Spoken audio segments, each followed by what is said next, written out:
Hey, it's your boy again, Skeleton. Welcome to the Bone Zone. Today I'm going to be talking about, what's the name of the movie here? Let me get it pulled up here. Strawinsky and the Mysterious House. Some of you probably know that as the Glam Glub movie. I'm not feeling well today. I have nothing else to do though. I'm probably going to regret this decision. Now, as for what I'm expecting that this movie is probably just going to be kind of boring. I'm It's going to be weird, but it's probably just going to mostly be boring. It's going to look like a Banjo-Kazooie movie. I'm guessing like if someone from like Rare from like 1998 was teleported through time and made a movie back in 2013 or 12 or whatever. That's probably what this is. Well, that is what this looks like from what I've seen, from the Glam Glob and the preview trailer. Other than that, it's gonna be a kids movie. It's gonna be probably no worse than the Veggie Tales or something. It's probably just gonna be kind of dull, but I don't have anything else to do. I don't know. I just not really feeling it tonight, not feeling well. So let's hope this movie either lightens my mood or makes me really worse and I just get really sick and just, barf everywhere or something. Who knows? Well, let's give it a go. Pause. Alright, guys, just watched Stravinsky and the Mysterious House. Okay, so let's start off by saying that this was bonkers. It's kind of hard to even begin to where to start because this was only half an hour, which I didn't realize that before I sat down to watch this. I think I might as well just give you a plot summary. So there's Stravinsky is a mole who's friends with a rabbit, a turtle, and a hedgehog, or porcupine, I can't remember which. And one day they are out, in the woods doing cutesy animal stuff when one of them comes across a bag of gold in the ground, and they decide to go look for the owner of the gold, because that's the right thing to do, and they come across a mysterious house.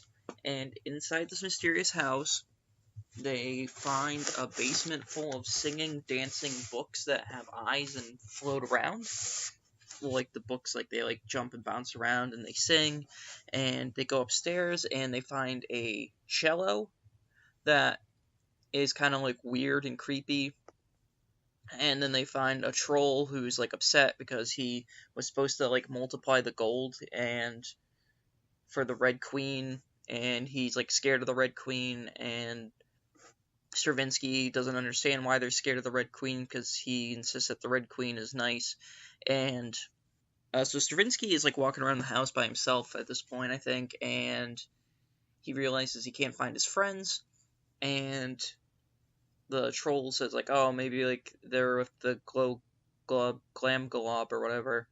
And Stravinsky's like, I don't know what that is, but okay. So he goes in the basement, and he finds the Glam Glob coming out of a book. Like, it literally appears out of the book. And see, the Glam Glob, which you may know from the meme videos, is he's a blob of dough with, like, a human face. And he can change shape. And basically, he lives off of books. He reads off the material, like, the thoughts and words from the books, which is why he is the yeast of thoughts and minds, and as he says in his song. So he explains to them that he is obsessed with books because that's how he gets nourishment, and like Stravinsky's like, oh hey, you should be careful what you read because could be some bad stuff in there, but Glenn Glob doesn't care. He just consumes all media. He is just obsessed with books, and they're looking around the basement for their friends, and they find them, and they're just staring at books, and they're like completely frozen in place. They have no idea. Stravinsky is like shocked. He doesn't know what to do, how to react. So he makes a prayer to the Red Queen, and much to the dismay of the troll and the Glam Glow Glob Glub, the Red Queen shows up, appears before them, and the Red Queen is not, it turns out she's not a scary person at all. She's actually a very nice lady, and she reveals that the Glam Glow Glob Glub was once a beautiful forest fairy who was deceived by the Rat King, who I should have mentioned earlier. The Rat King is a reoccurring boogeyman type character in the story that up until this point he's been unseen, but it's mentioned that everyone's kind of scared of him, and that the Glam Glow Glob Glob doesn't want to serve the Rat King. He also doesn't want to serve the Red Queen, though. I'll get to that in a bit. And so the Red Queen reveals that it's because of the books that were made by the Rat King that that Strawinsky's friends are frozen in place, and that had she arrived later, they would have eventually themselves turned into Glam Glow Glub Glubs. So she uses her magical powers to lay of hands on the animals and revive them and turn them back to normal. It's even mentioned that she does this to the hedgehog character, and because of his spikes, it causes her hands to bleed, but she doesn't care. Which is kind of like metal for a kids movie. Anyways, so they're cured, and the Red Queen explains that the Rat King is a deceiver and he wants to corrupt people, and it's also, I forgot to mention up until this point that they very explicitly mention that everyone in the land serves Elohim, which is, for those of you who don't know, is one of the names for God. It's a biblical name for God, and Elohim is God. I'm assuming the Red Queen is meant to be Mary, or maybe Jesus.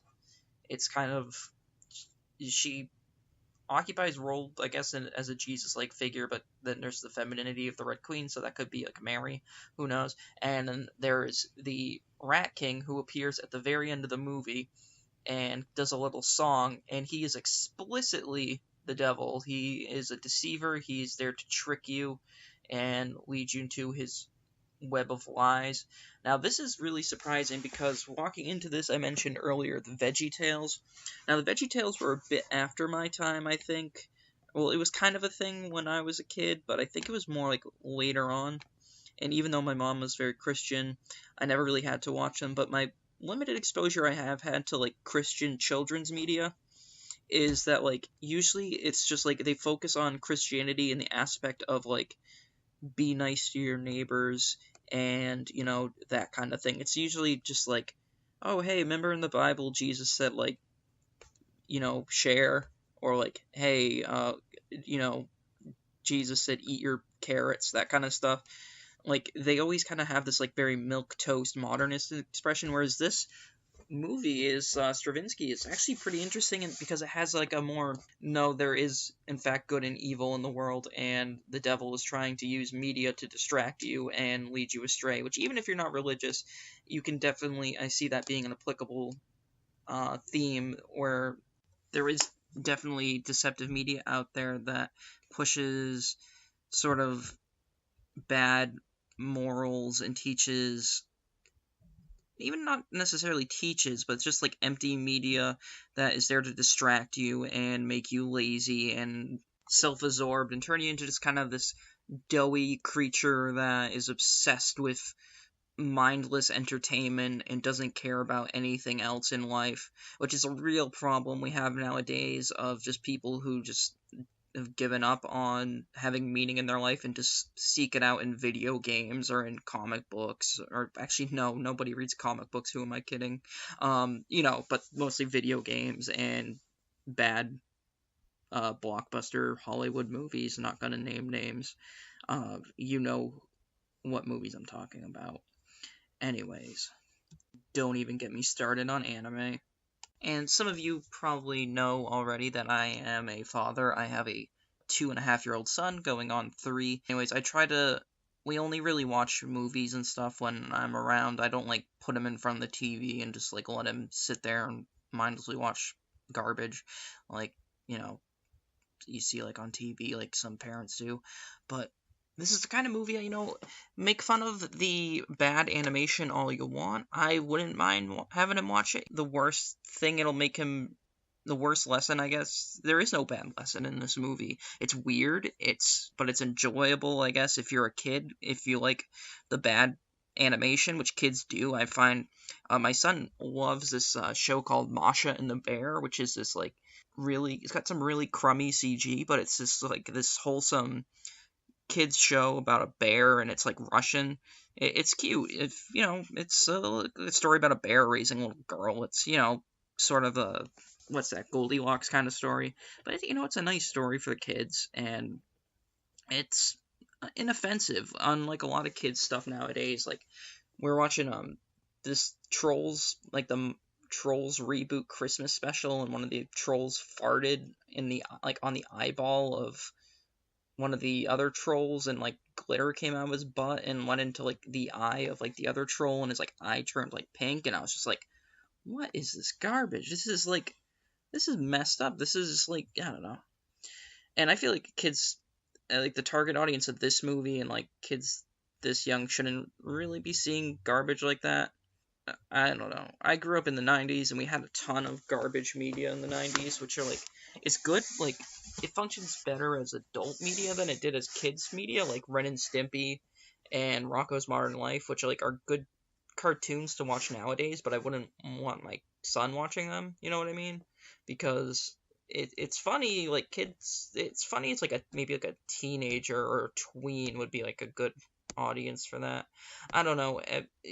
A lot of you kids are going to find out as you get older, and if you have kids, that your worldview changes and you're no longer like, hey, what do you mean I can't play Grand Theft Auto, Mom? I'm 9 years old. What do you mean I can't stay up and drink Mountain Dew and be on 4chan at 3 in the morning?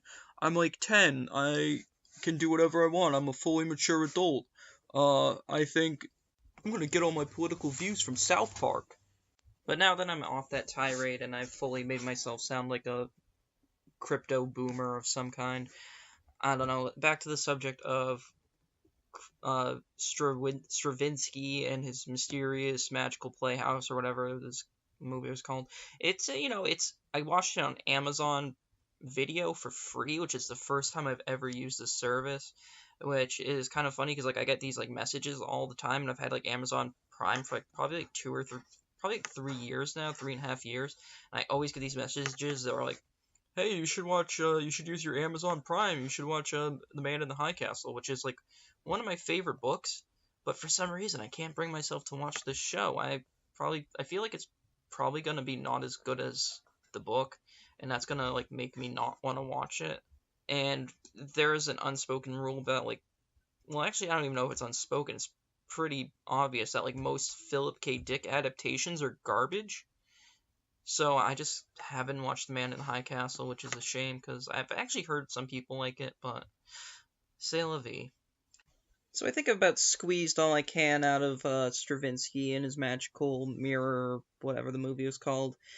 Uh, yeah, so if you like kids' movies, or you have a kid and you enjoy movies that look like they were made by Rare in 1999, and you enjoy dank glam glub glub glub memes, or you enjoy uh I don't even know, honestly. This is kind of a really just bizarre movie, and I've had kind of a headache all day.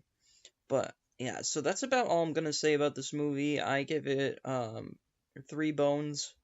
I'm not gonna say out of what. Still working on the scale. Oh yeah, bones are on a different metric than skulls, which I mentioned in the last movie review I did. So you're gonna have to piece this together. My rating system. I'm not gonna just give you all the keys to the kingdom here. You're gonna have to do some legwork and do some currency conversion to figure this stuff out, cause I'm not going to. Thank you. Good night.